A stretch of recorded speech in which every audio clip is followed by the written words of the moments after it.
there are some people that do believe in the work and personal boundary, where they're like, your work is your work life and your personal life is your personal life. And when you open your computer, everything that ceases to be in your personal life doesn't actually show up at work. That's like so false. That's like so false. And you have got to be not paying attention if you think that the stress that you're causing your employees at work doesn't manifest elsewhere in their lives.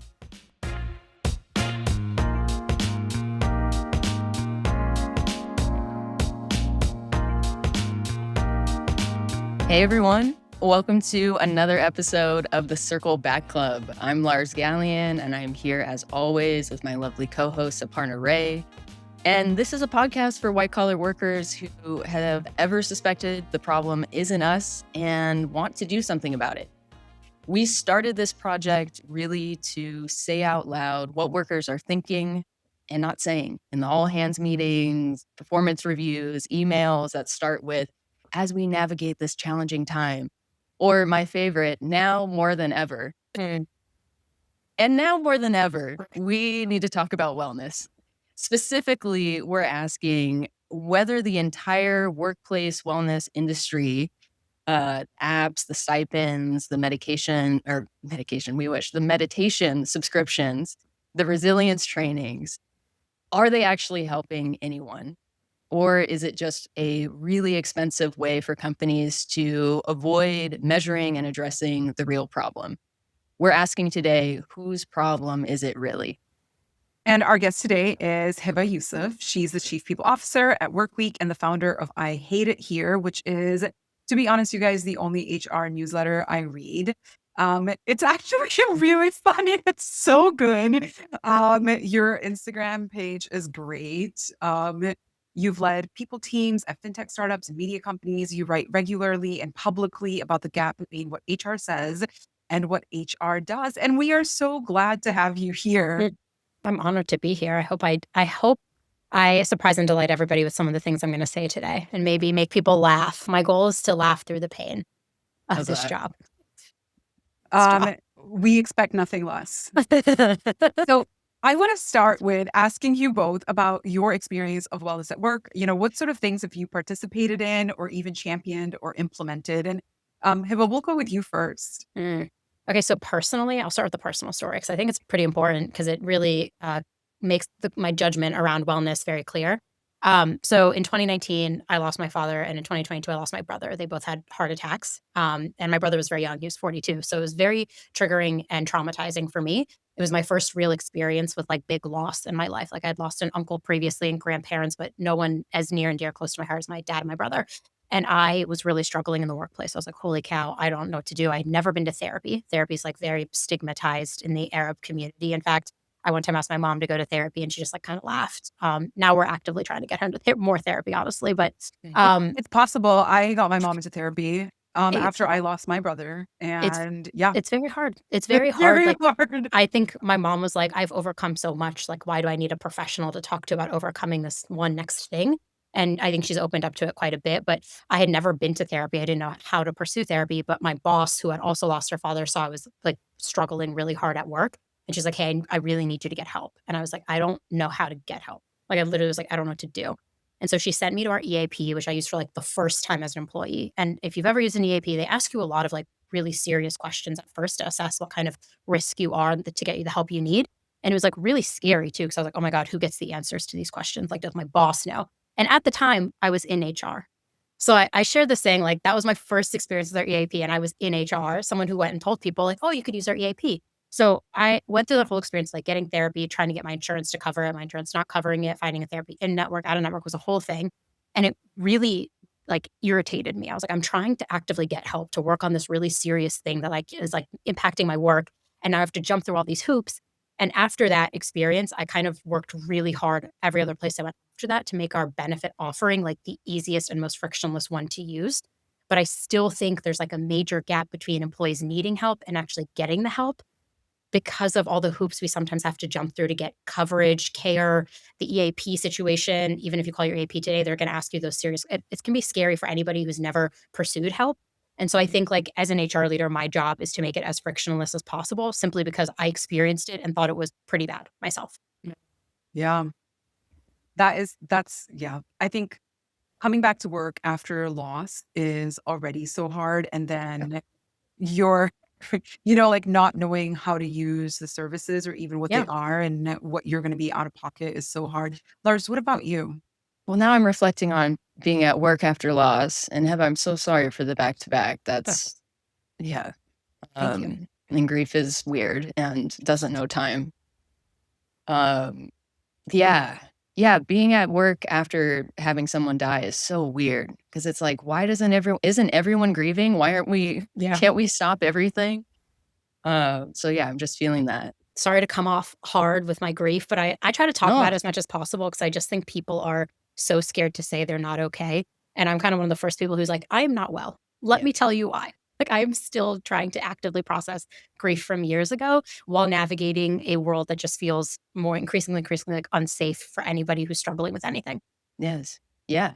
Yeah. No, my thank you was genuine. That's real. Well, I'll share a sillier side of this. So my former employee was Nike, and I was part of the Nike Mindfulness Club. Ooh. And our goal. I can't stop why I'm laughing because I'm I like, can't- this is when you were like testing those like airsoft sneakers. I just want to be like, they weren't like, just do it. Like, that wasn't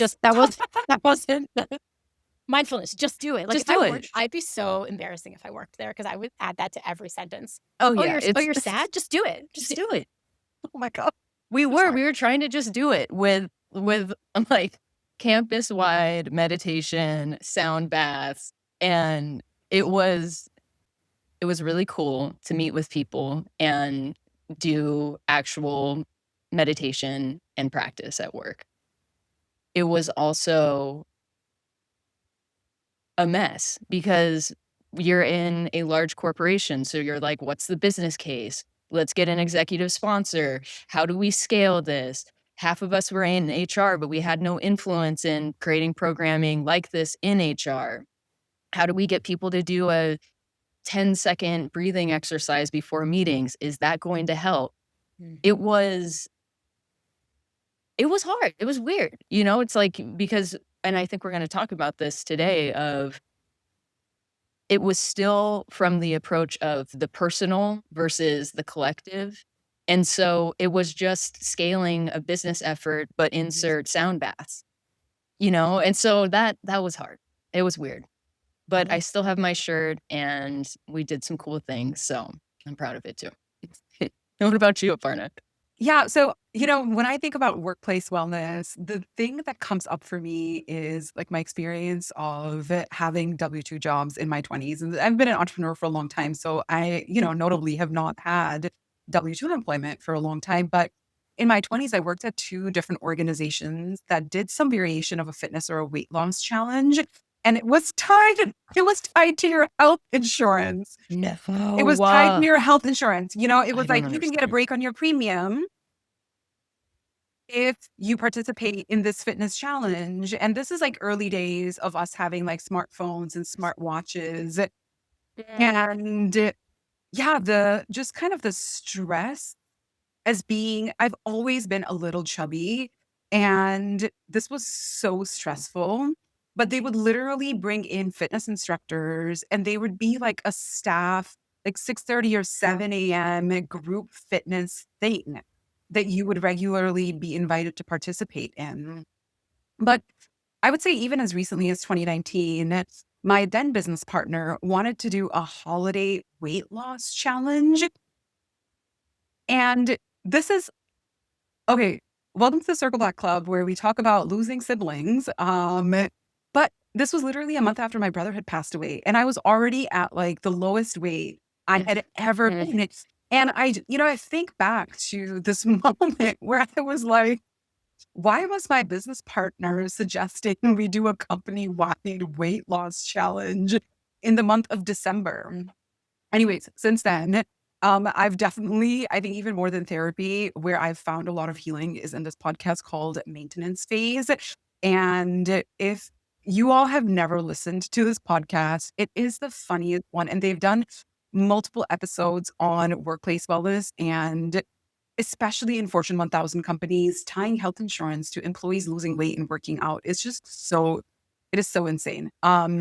But today, Hiba, with you, we actually want to talk about, wellness with an HR insider, right? Mm. Because maintenance phase and other podcasts like that, they're for sure outsiders.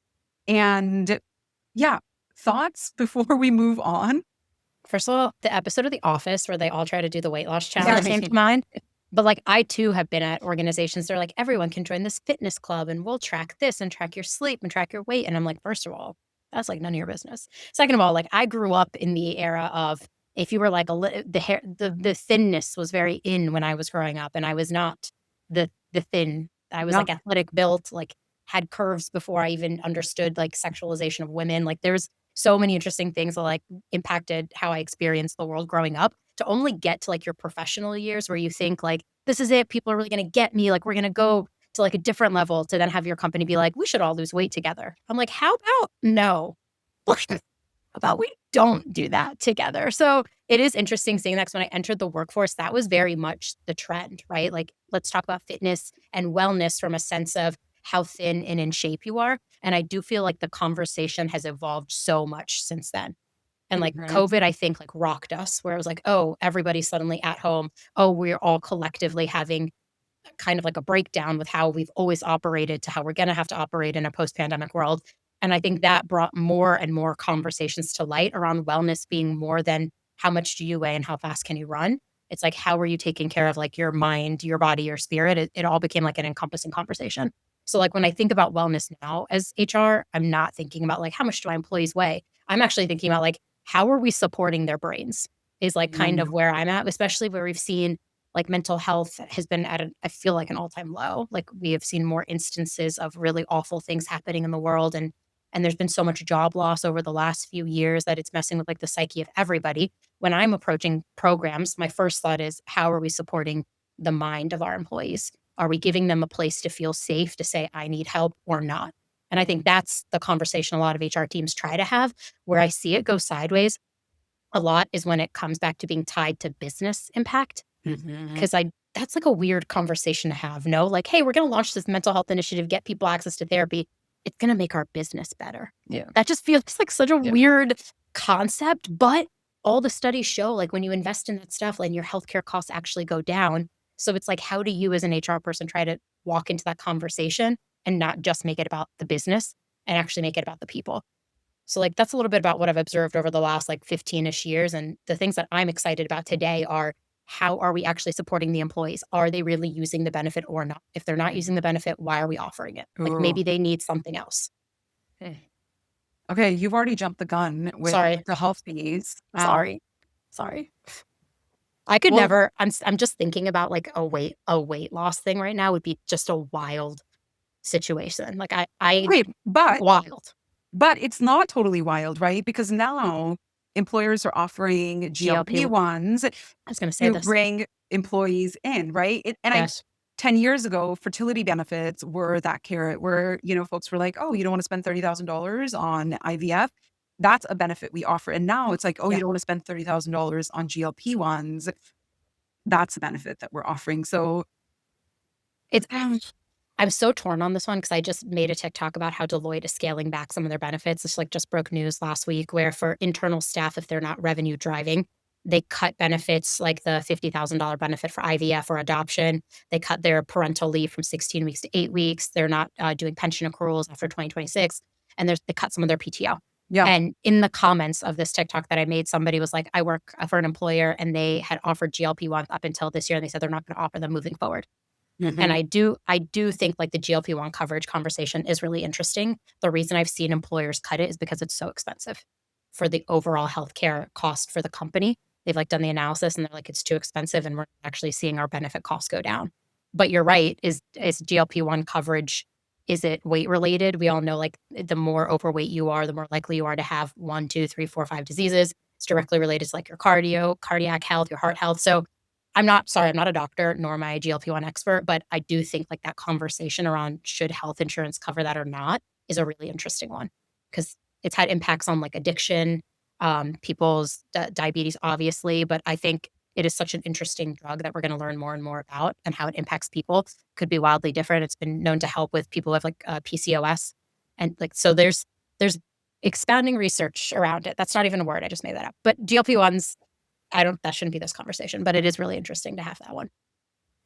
Well, let's talk about the industry itself too. Yep. Like just how much is in this industry market-wise. It's $60 billion, the workplace wellness industry itself. Crazy. And that's not And health insurance. Like That's- that does not include health insurance. right. And to your point, Heba, like burnout rates are climbing. You know, the low estimate is 50% of all workers in the US are suffering from burnout. And in a couple episodes ago, we talked to a really, really interesting org psychologist, Dr. Nicole Decay, who was like, burnout is another way to say workplace depression. You know, that's what's actually happening. And I know I'm writing that down actually because like that's good. Well, she basically was like, you know, by calling it burnout, we've taken the responsibility away from having to address the fact that we're giving people like really acute depression, because the symptoms of burnout, I mean, that Venn diagram is a circle with depression.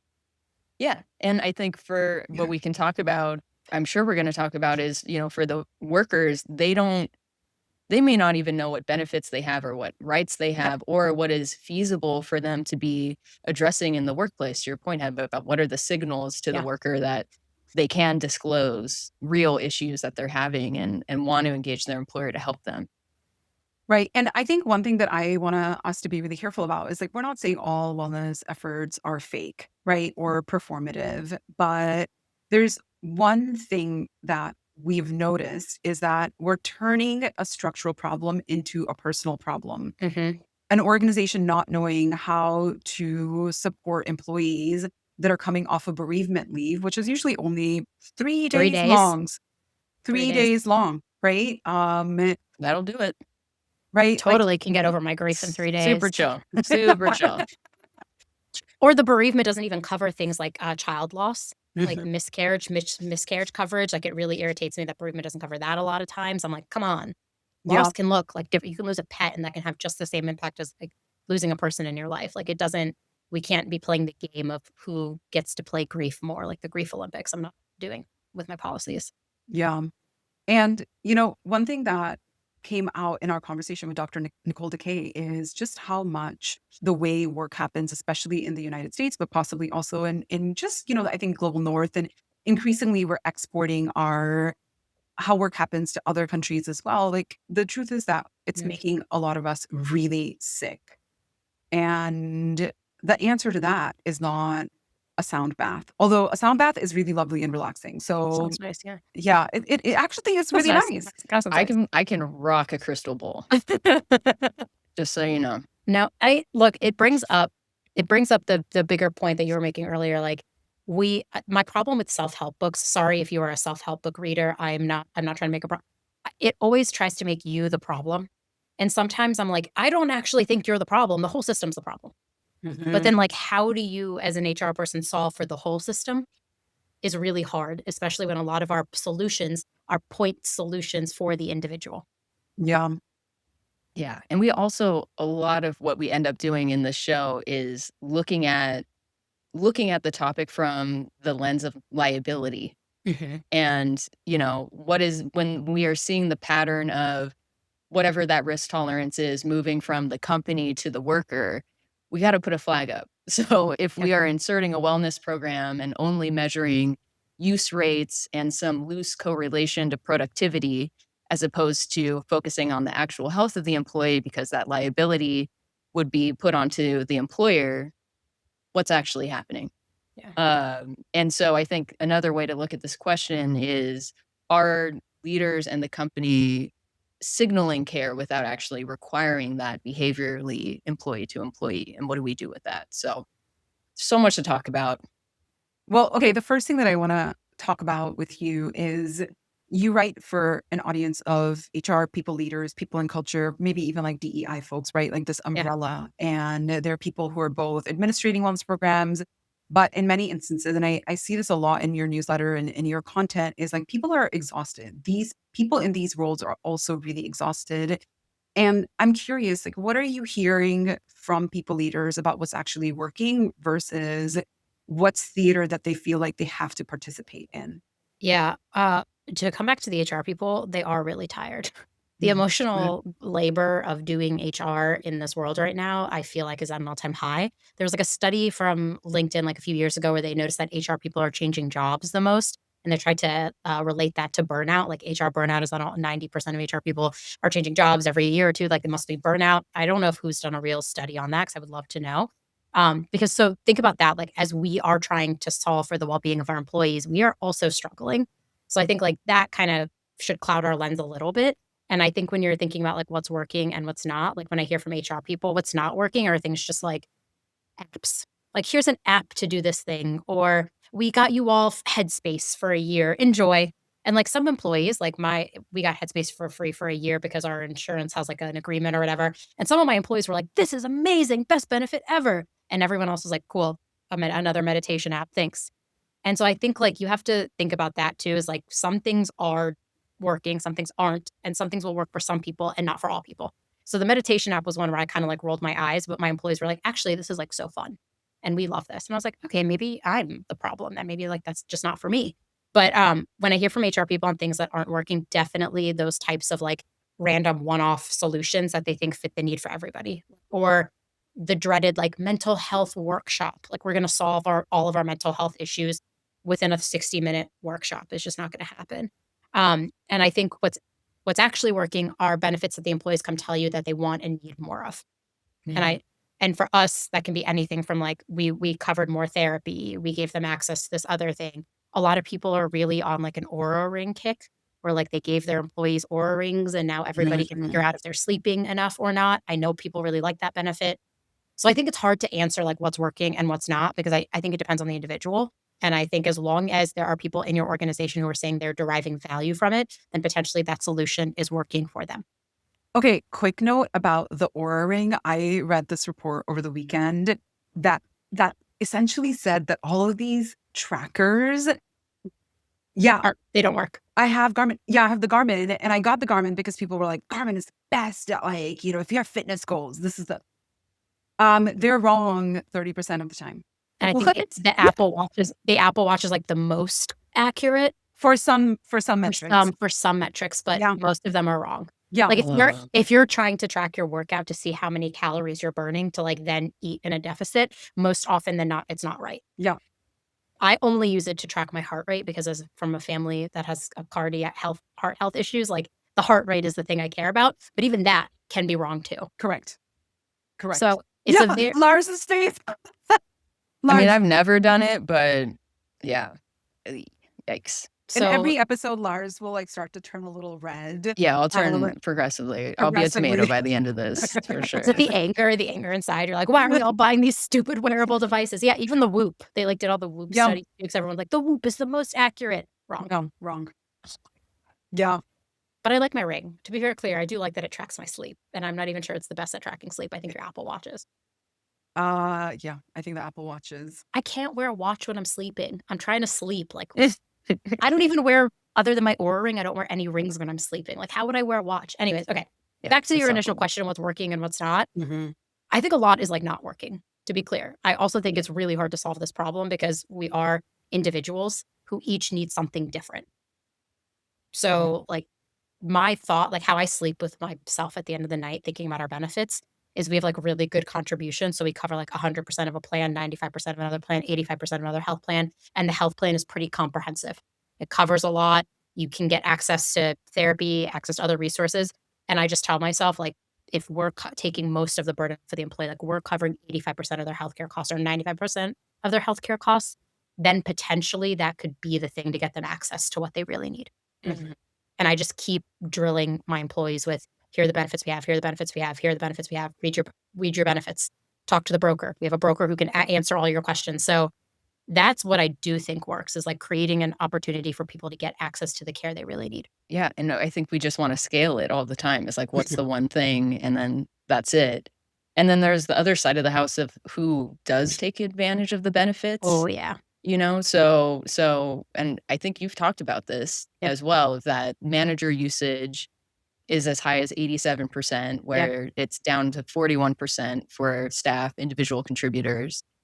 And some companies have tiered benefits depending on, if you're a manager or Which, individual yeah, we contributor. just talked about that with Deloitte, which is We insane that we don't they do did that. that in 2026. Yeah, but because of ERISA, I think, and this is not supposed to be legal advice, so I will not give it, but if they'd made that change, that means even their executives also had to change all their benefits had to change also for the executives. Mhm. It's like, that's really interesting. We do not do tiered benefits like that, and my CEO would never ask that they did. I don't even think he knows that we can do that, and I would never agree to do that. You're gonna try to give better benefits to your most paid people who have way more access to things than your least paid people, just feels like a system set up to fail. On that point, like back in the day People do that. when like morality, I think mattered just a teeny bit more than it does in this moment. Washington State was working on paid family and medical leave, right? Like Mhm, we're one of 7 states that has state mandated paid family and medical leave. Thank you.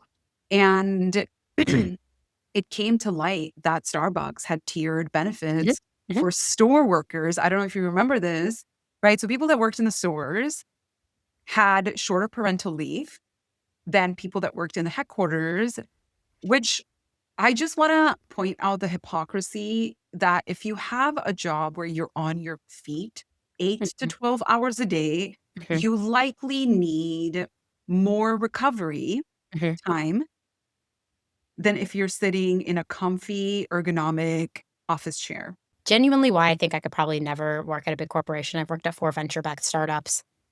I would get in there and be like, "Absolutely not, I'm out." But Mhm. my friend Chris likes to joke and call me the CPO of the people Oh, because I'm always like, "The people." Like, I could care less that I'm an executive at this company. I would feel so morally compromised if I was getting access to better things than my employees. mhm. That wouldn't sit right with me. I'm like, "How do you build a system of equity?" I mean, I feel like it's impossible in capitalism, obviously, but that's not what this podcast is about. But, like, I would No. never want to do that to my employees. Like, they deserve a shake at all the benefits that I also get access to. Yeah. And to, like, earn more money and to get better benefits just feels so morally corrupt. And I'm not surprised that they had the out because the hourly workers are a different, right? They're classified differently. So I'm sure they got away with giving them different benefits based on their classification of Right. employee, but that's just wrong. That's just wrong. Like, you want them to do their best work, right? If at the end of the day, the goal is we have to make money as a company, which is, again, capitalism, like, then we should treat the employees really well because we know they'll do better work when we treat them well. We know they'll do better work when they don't feel financially stressed or mentally stressed or are experiencing having to come back after giving birth 8 weeks later or 4 weeks later or 2 days later. Like, there's so many things that we could do. I just feel like we know what we're supposed to do, and then corporations kinda take the sideways of getting there by being like, "But do we actually have to do that? I don't think so." And then all of us are like, "Yeah, you do. Your employees are really unhappy. They're really not performing well. Like, what why did you think that this was okay?" But Amen.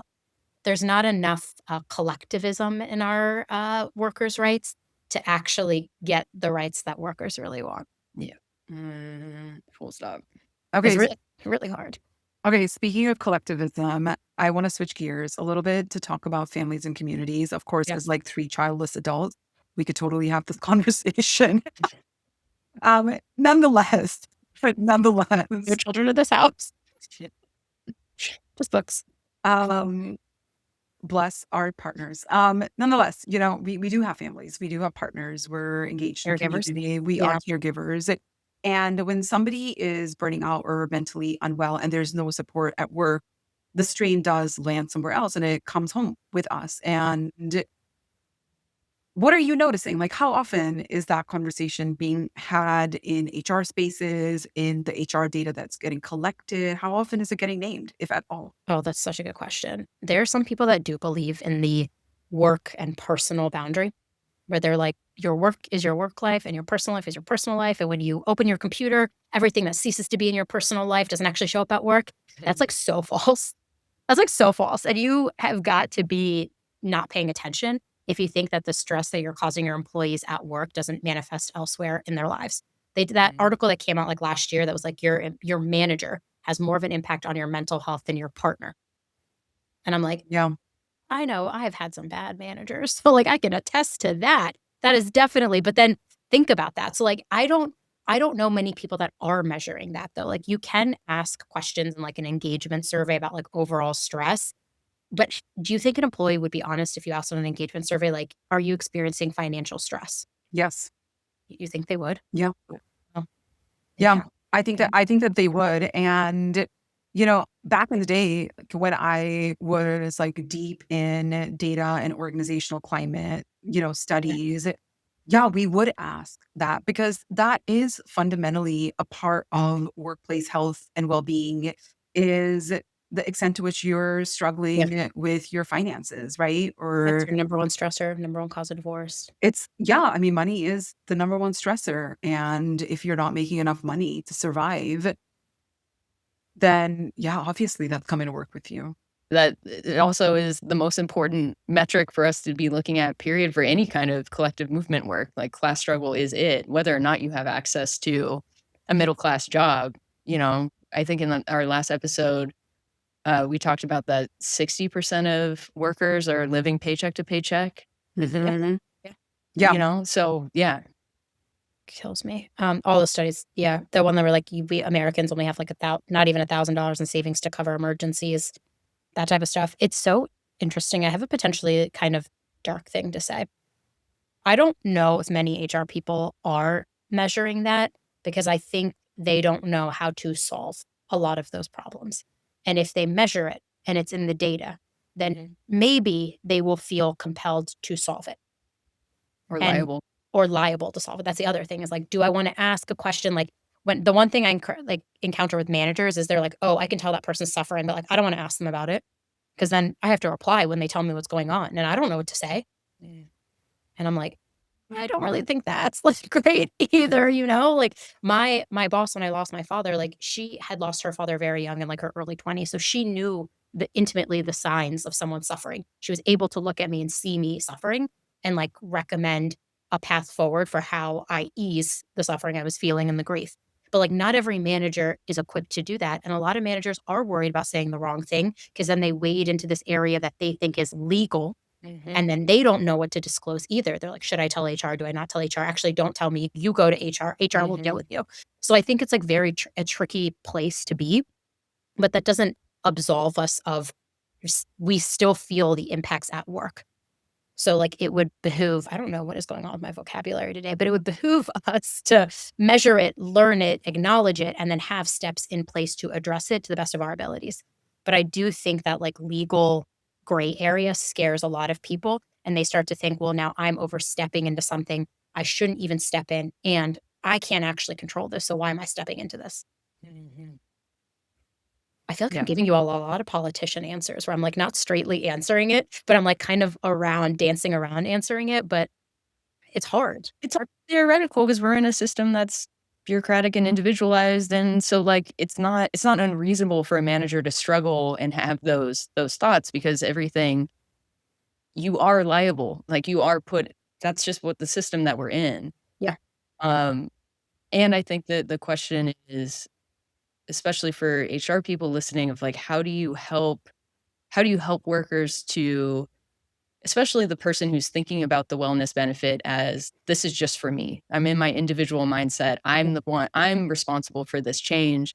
I am responsible for my own well-being." And so, of course, the wellness industry profits off of that. That's self-help is just looking at the individual, not the collective.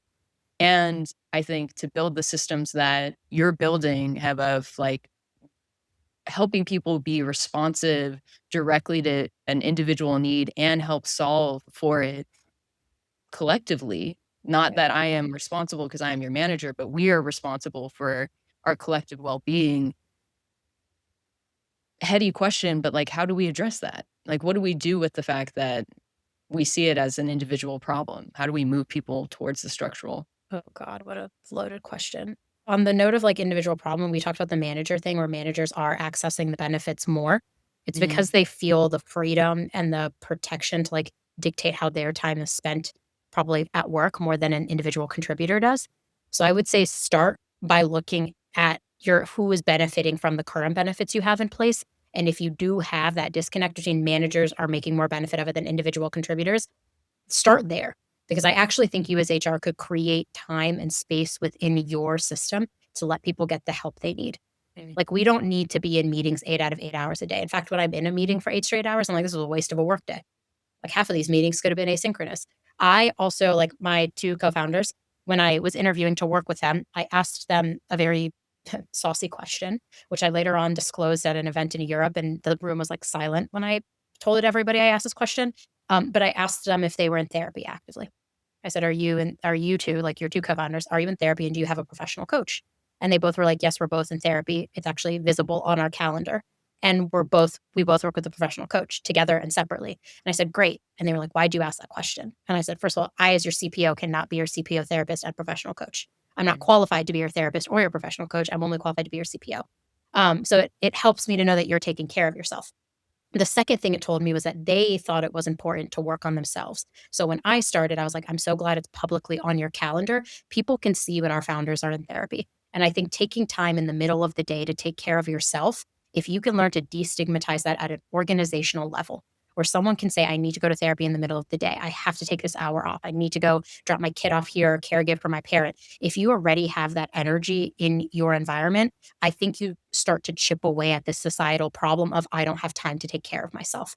Because yes, while we are paying you in those 8 hours, and one of those hours is potentially spent taking care of yourself, we benefit from you taking care of yourself. So I see no qualms with someone in the middle of the day saying, I have therapy. I'm like, pop off, put it on your calendar. Know that client meetings can't be scheduled around that. Like, no, client meetings won't be scheduled over it. Like that type of environment, if you can start to build it, I think has such an impact down the line when you do roll out benefits. And you say, like, please make sure you're using our benefits. Now they see that the executive level is setting the example and they feel comfortable to do it. That stat that like managers are using it more, they clearly feel more comfortable to use it. But now it needs to be publicly said so that everybody else can also. And listen, I'm not asking everybody to put in bold letters like, I'm in therapy to work on my marriage, or I'm in therapy to work on this really specific issue. I understand, like, even saying I'm in therapy on your calendar is a scary thing. But in our environment specifically, our founders have destigmatized that. They've made it clear that, like, it is something for you to take care of yourself. And we are happy if you have to do it during work hours. So I think, like, that is even destigmatizing the idea of putting that on your calendar, I think will be hard for some organizations. That was a long-winded way of answering your question. Society needs to fix itself, and I think a lot of things could fix in the workplace, but it does feel hard when we feel like we're on the brink of like a crisis every single day and we have no safety nets in place to take care of ourselves. Like Europe offers like a year of mental health leave. Some European countries, like you could take a year off, your job is protected, your salary, I think you either earn the full thing or a percentage of it. We just don't have that net here. And so then it's hard because I see this push and pull between should our government provide it or should the employer provide it? And is the employer getting benefits from providing it? Is it eating away at their profits? Like that, it's a really nuanced conversation to have, but we have to do something because there is a huge gap in America of what the government provides and what people actually need to be successful and whole human beings. Well, the government has been unwilling to pass paid family and medical leave legislation, right? Like the vast majority of Developed workers. nations, we are one of 6 developed nations that does not have a form of paid federal parental leave. Okay. And what gives us the right to call ourselves a developed nation? Just when we have 50% of Americans living in poverty. And of course, it's relative because, you're not a bushman living in the Kalahari. Like, that's not the gauge for poverty, right? By our own metrics, we have 50% of the population that lives in poverty. And unlike the Kalahari bushmen, we don't have community while we're struggling with poverty. We don't have paid family and medical leave. There is chronic burnout, right? And chronic burnout is depression. So we're also mentally all unwell. What about this is developed? I don't know, our literacy rate is awful too, with like half our country reading less than a 6th grade reading level. Fine. Your job is to be like, and the ways in which we're developed is no. I'm just like, we're effed.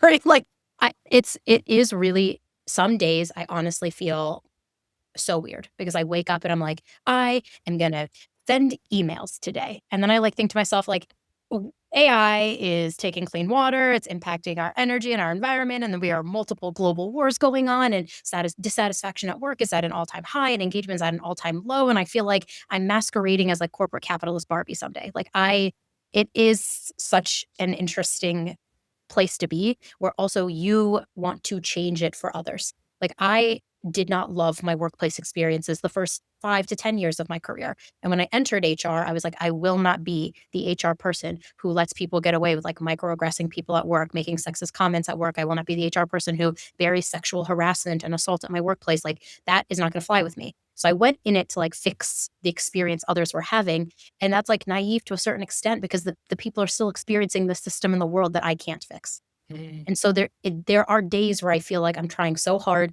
at an individual level to fix the HR piece, Mm, but then recognizing that those HR people still exist in this world that is really hard to control. And so, like, the way I sleep at night is I just keep telling myself if I can make it better for the 65 employees I have in our org, maybe they go off and they help other orgs. And maybe the 170,000 HR people reading my newsletter can make one small change in their environment. And those small changes add up to big change someday.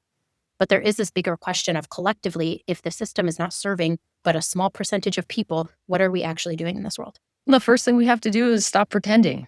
And I think that's what's so, I think, powerful about what you said of just helping people say, I'm going to therapy or I'm not okay. Yeah. These are the actual needs that I have. I think for me being in large corporations, it's just the performance of being okay.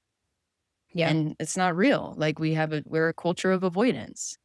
And so that really is that's how we create the conditions to make any kind of systemic changes, first being honest and then responsive to that honesty. Yeah. Minda Harts wrote a whole book about trust in the workplace. And I also feel like employees don't trust us. First of all, people hate HR. To be so clear, every time I post anything on the internet, everyone's like, the HR sucks. And I'm like, okay.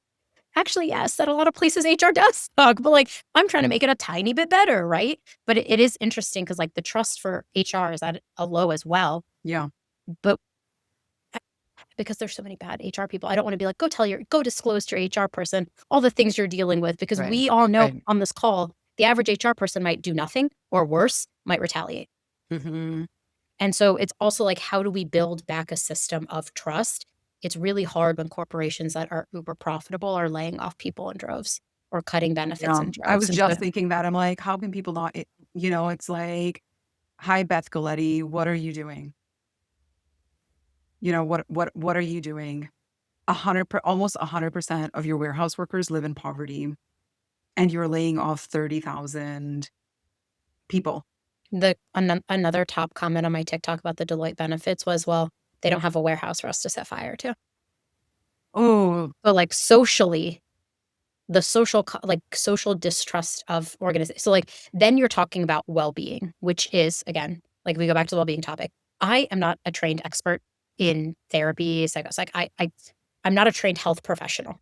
hmm. And, but I have to make decisions to help the health of my employees to the best of my ability. I also don't really know what to say if they start just closing things to me. Yes, I have legal policies I have to follow, and I'm well versed in those. But now imagine your average HR person who just ends up in HR who has no comprehension of the legal stuff, has not had to yet deal with any of the well being piece. And then they are running a well being program, an employee goes and discloses something to them, and then they retaliate and fire them, which I think is like a common thing that happens. And the reason I bring this up is just because like some of us don't know how to help others, and we're gonna inherently do the wrong thing without sometimes even knowing we're doing the wrong thing out of sheer you just don't know. And so the well-being in itself is a really hard thing to work on as an organization unless you have like the trust of the executives and the employees as well. Ooh. Okay. On that note, I want to move us Yeah, sorry. towards. No, I mean, we can. My Yeah. corporate capitalist Barbie rant. Well, I mean, and we can have this conversation for 3 hours, right? Yeah. Um, Yeah. okay. We close out our episodes with rapid fire, Okay. and I only have 4 questions this week. Okay. And we typically ask our guests to go first, and then Lars participates as well. Oh, Yeah. okay, Yeah. I'm ready. Okay. Are you ready? Okay. So the first question is, what is one wellness benefit that actually works and companies underfund? And neither one of you is allowed to say sound baths. Mm. And companies underfund. I don't have data on this, but financial well-being benefits where they give you access to a financial coach to help you do things like budget, figure out how to pay your student loan back, estimate payment, that type of benefit I'm obsessed with, and I don't think enough companies invest in it. But if you could give your employees an outside benefit to help them make sense of their financial situation, which we just said is like the number one cause of stress, potentially they could get less stressed at work. I love that. Lars? I just have you in my mind, Aparna. So leave, family paid medical leave, just more leave. Okay. Second question, a phrase about HR culture that you would be happy to never hear again. Oh, I think you and I talked about this on my podcast maybe. I really hate the phrase "do more with less." I just think it's a way to tell people, I'm not gonna fund whatever it is you want to do, and also, you should just be better and be more resilient and be able to do more with less.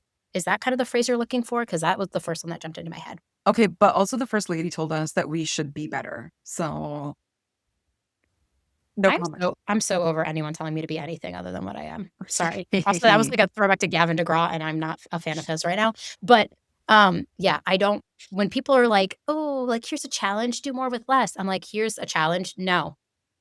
Just give me the resources I need to do my job effectively and stop asking me to do more than is humanly possible because as HR people, we are frequently under-resourced and Yeah. then asked to do impossible tasks. I am over it. I'm gonna do less with less. That's what I've been saying all year, and maybe I'll never get another job, but here I am. Do less with less. Lars, I'm what do you have? Culture fit.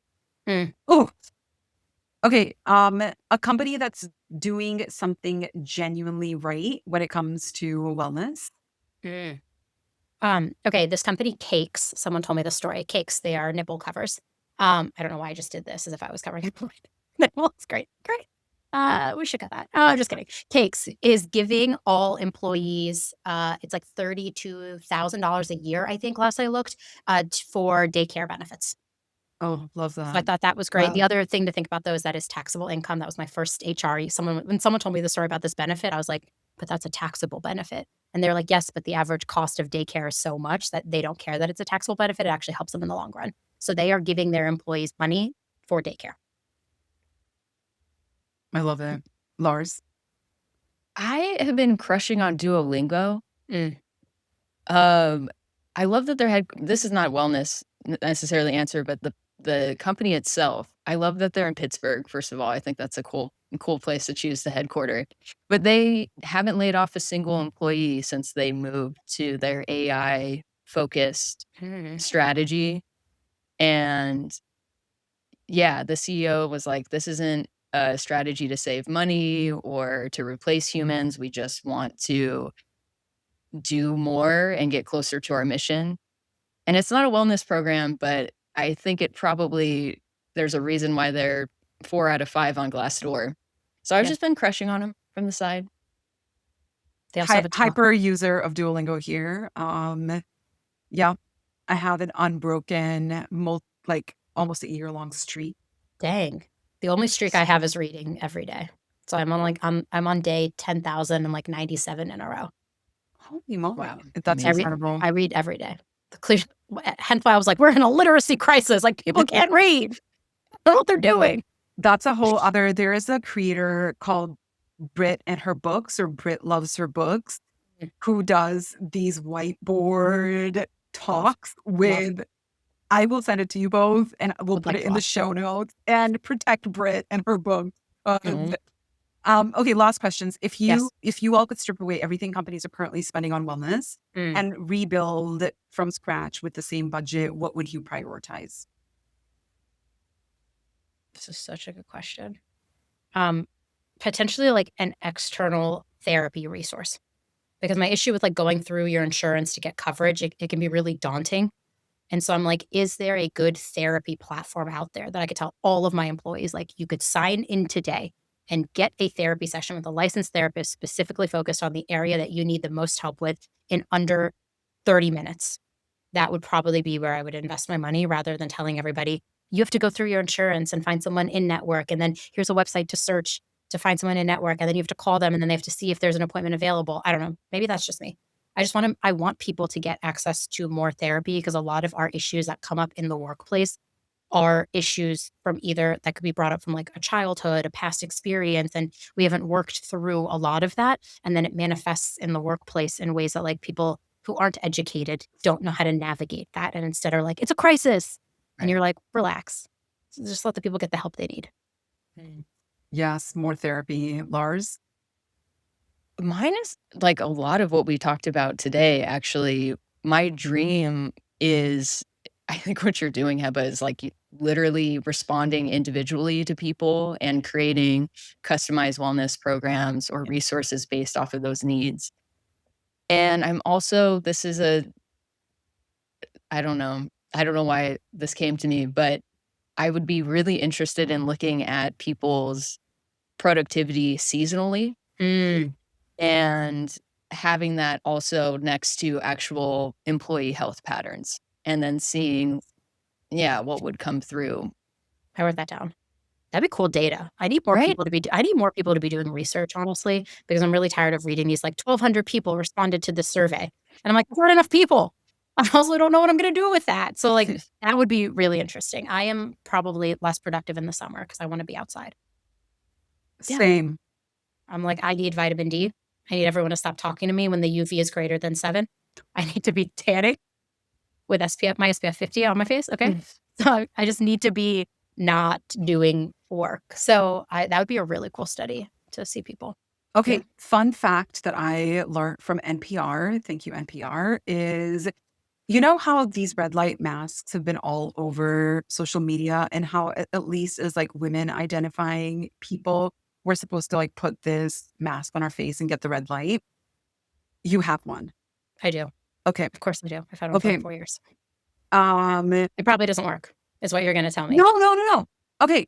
What they basically said was you can get a good amount of red light by just going outside in the morning or in the evening when there is a lot of red light just there in the Yeah. atmosphere, I mean, I don't know the science, but you can get as much or more as you get from your mask by just, and they were like, just go have your coffee, sit outside and have your coffee. Yeah, I could do that. But I love my red light mask. Also, there's like all these studies around like how strong the bulbs are and are you really getting it from your red light mask or is this placebo? There's a whole thing about this. I have done extensive research on this red light mask. What I really want is a red light panel, but those are very expensive. Like the high end ones that like really give you all the light you possibly need. Or I'll just go outside. Why am I paying? It's Mm. free. I was just gonna say, you can go out, like at least seasonally, you could be outside. I do not go outside in the winter. I am not a winter person. I am from Virginia Beach. My parents are Egyptian. I don't like the cold. And my body is like not built for it. It drops below 40 and I'm like, see ya. I'll be back out when it's 60 again. And then I just stay inside for days on end, which is why I'm more productive in the winter. There you go. Same, way more productive in the winter. Way more. Okay, friends, I really hate that we have to close this out. We end every episode with just a takeaway and an action item. And I feel like there are so many action items that have come up through this conversation. How about any last thing that you want to leave listeners with, right? Something they can actually do or think about Yeah. at the end of this. Yeah. I genuinely hate the phrase. Remember during COVID when everyone was like, put on your oxygen mask before you put on other people's oxygen mask. I hate that phrase so much because so many people overused it, but I cannot stress this enough. If you in HR are not taking care of yourself, if you yourself are not mentally well and getting the support you need, if you are burnt out, your employees are going to feel the impacts of that. And I want more HR people to put themselves first, take care of themselves, because it will serve the entire organization in the end. And I hate us to always be like the servant leader of everything, but we will do better work and feel more inspired in our work if we could take care of ourselves. Okay. We're taking care of ourselves. Lars? I think for the worker, if you are still thinking about wellness at work as an individual issue that you need to be solving, ask yourself why. And then ask yourself if there were structural changes to your workplace that would solve for this, what would it look like? And just see what comes up. And as always, then talk to your coworker about it.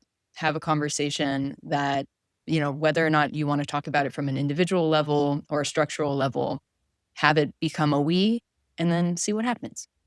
I love that. Can I tell you guys a secret before we go? Yeah. I'm gonna be on this pod, so maybe it's not a secret. I'm like actively working on writing a book about how you change the system, like your systems that you work within at your organization. because I am very sick and tired of all these books telling me that I am the problem Yeah. and not acknowledging that the system in which we all operate is a bigger problem that we can potentially change at an individual company size level. Gorgeous. I So I'm love like, that. I keep saying it out loud. Maybe then I will actually finish my proposal because it's almost done and I need to finish it because I deeply want to write this book because We we might can. have to have a separate conversation about the books that we're writing in 2026. God, I love that. Well, I Okay, also want to write romance, but that's separate. That's for another day. escapism is always welcome. Love it. Okay, my action item would be for people to use precise language.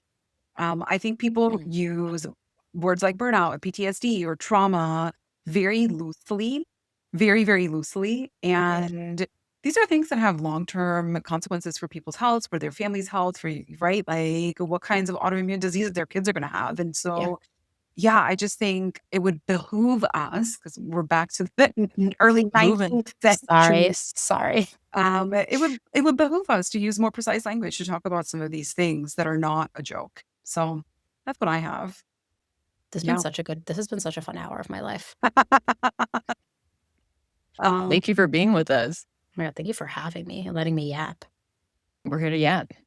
Lars, you want to close us out? Yeah, well, on our next episode, we're actually coming to the end of our first season, which is incredible. And we are going to talk about the real cost of symbolic capitalism.